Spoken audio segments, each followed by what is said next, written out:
badut adalah pekerjaan paling gampang. Tinggal bertingkah kocak dan orang akan tertawa. Bila kalian menjadi saya, tak gampang membuat orang tertawa. Apalagi ketika kamu sedang tidak ingin tertawa. Lagi pula, di zaman ketika orang gampang tersinggung dan marah, membuat lelucon tidaklah semudah yang kalian bayangkan. Bisa-bisa kamu dipidanakan, dianggap menghina, dan mencemarkan nama baik.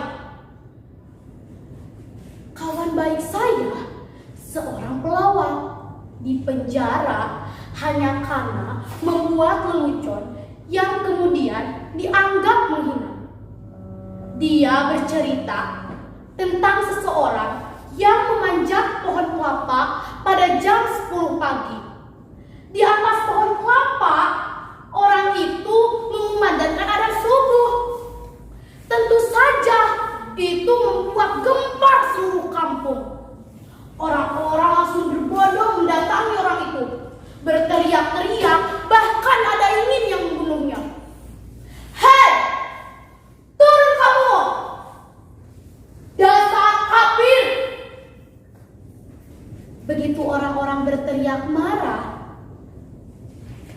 berani-beraninya kamu melakukan penghinaan. Adzan subuh jam 10 pagi. Dasar aneh, kafir! Turun! Tapi dengan tenang, orang itu menjawab, loh, siapa yang kafir? Siapa yang aneh? Coba kalian pikir, saya adzan subuh jam 4 di masjid. Tapi tak ada satupun dari kalian yang berdatangan. Begitu saya adzan subuh jam 10, kok kalian pada berdatangan? Coba kalian pikir, siapa yang gak taat? Siapa yang aneh? Siapa yang kafir?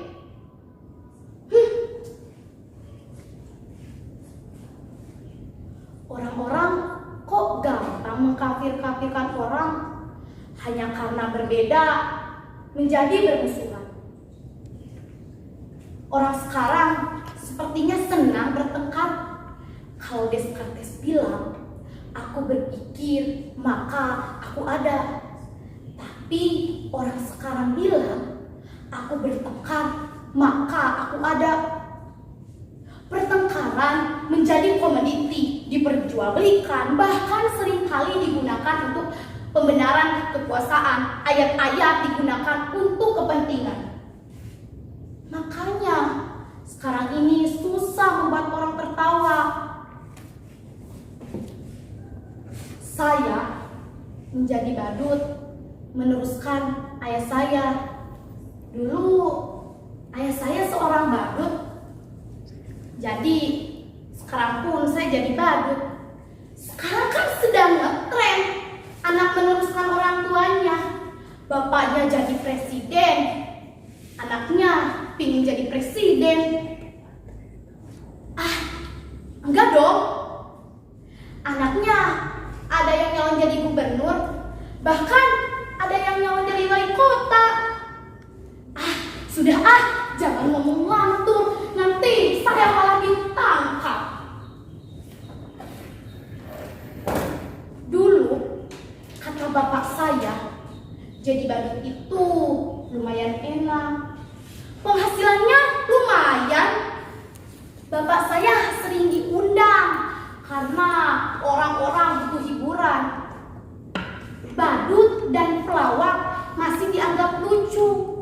Lah, kalau sekarang pelawak aja kalah lucu sama politikus.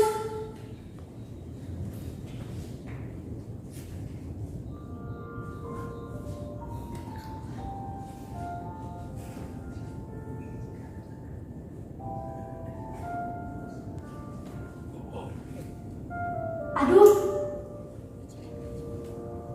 aku juga nyangka kamu akan datang. Maaf, berantakan. Silakan duduklah.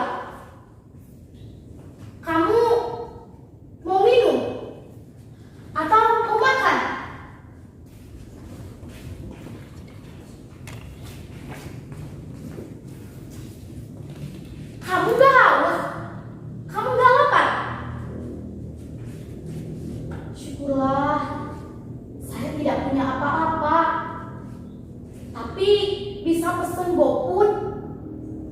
Tapi kamu yang bayar ya. Yang datang tuh pacar saya. Jangan terus mengejek begitu. Baru kayak sejak juga bisa falling in love dan punya pacar. Lihat itu. Ganteng kan pacar saya? Namanya Broto. Lengkapnya Broto Bayar. Terima kasih kamu mau menemui saya. Saya kira kamu sudah melupakan saya. Terima kasih kamu selalu terus ingat saya. Kamu kangen ya? Iya, sama. Rindu itu berat. Kamu gak akan kuat, biar aku saja. Saya kira kamu gak mau sama saya. Katanya kamu punya pacar baru. Lebih cantik, lebih kaya. Tapi percayalah, apapun yang terjadi, aku tetap cinta kamu. Sumpah I love you, I miss you. Boleh aku peluk kamu? Boleh aku cium kamu?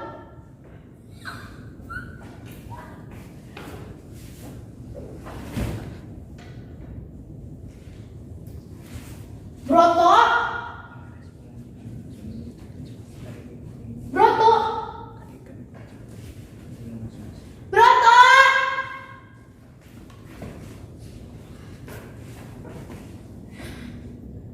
Ternyata hanya hayalan saja. Saya baru jomblo, gak ada pacar. Coba kalian bayangkan, sudah jadi badut, jomblo pula. Nasib saya benar-benar ambiar.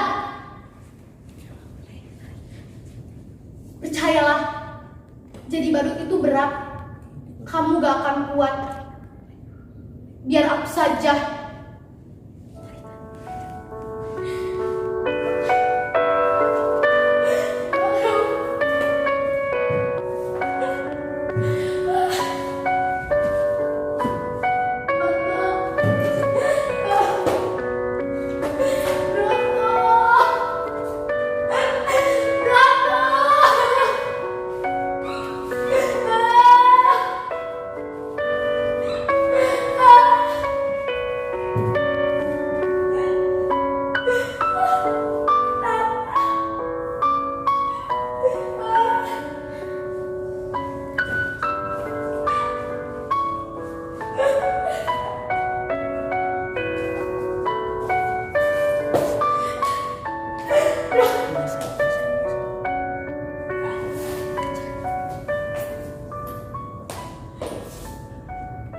Kenapa kalian menatap saya seperti itu? Apa ada yang aneh dengan saya? Sudah saya katakan, saya orang sial. Tapi nasib memang aneh. Selalu punya kejutan-kejutan yang tak pernah saya duga.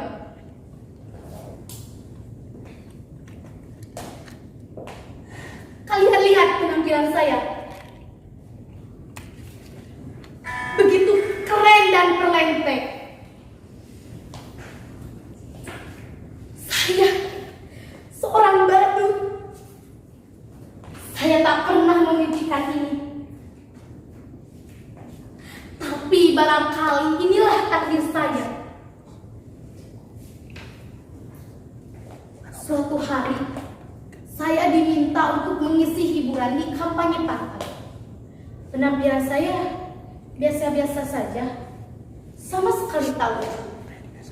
Tapi entah kenapa semua orang yang hadir tertawa terpingkal-pingkal. saya hanya menjentikan jari seperti ini, tapi semua orang tertawa. Saya hanya menggoyang-goyangkan bokong saya, semua orang tertawa. Bahkan ketika saya berdiri diam, semua orang tertawa. Mereka terhibur dengan penampilan saya yang begitu konyol dan bodoh. Sungguh, saya tak pernah sebodoh dan setolol itu.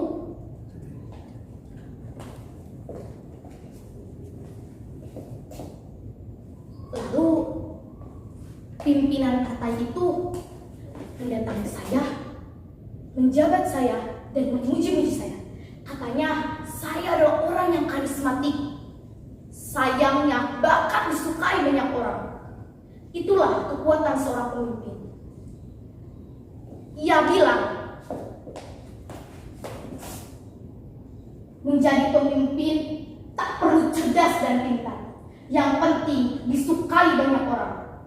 Demokrasi membuat seorang pemimpin bukan lantaran kecerdasannya, tapi kemampuan disukai banyak orang. Sekarang banyak orang yang menyukai kamu, memujamu, maka kamu akan menjadi seorang pemimpin.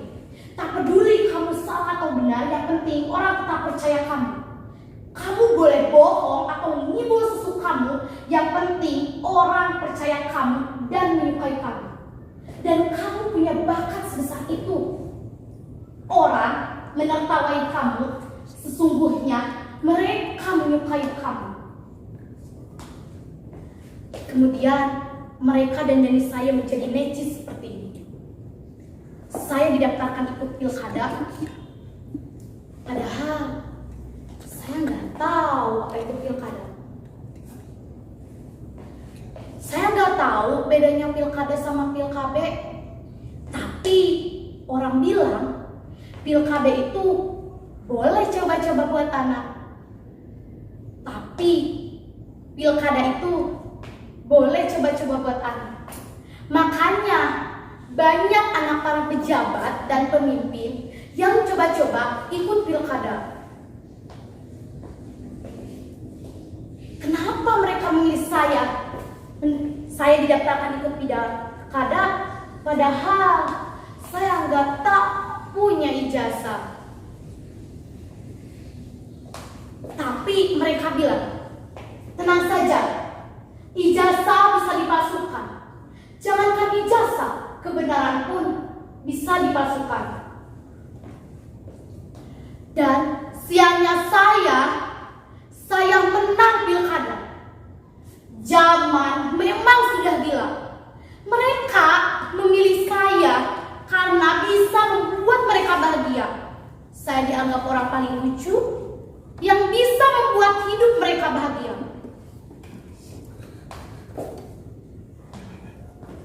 Ketika saya jadi badut, saya tak pernah membuat orang tertawa. Tapi ketika saya jadi pemimpin, berkali-kali saya membuat orang tertawa. Itulah kenapa saya bilang, betapa sialnya hidup saya. Hidup pemimpin kita. Hidup kita.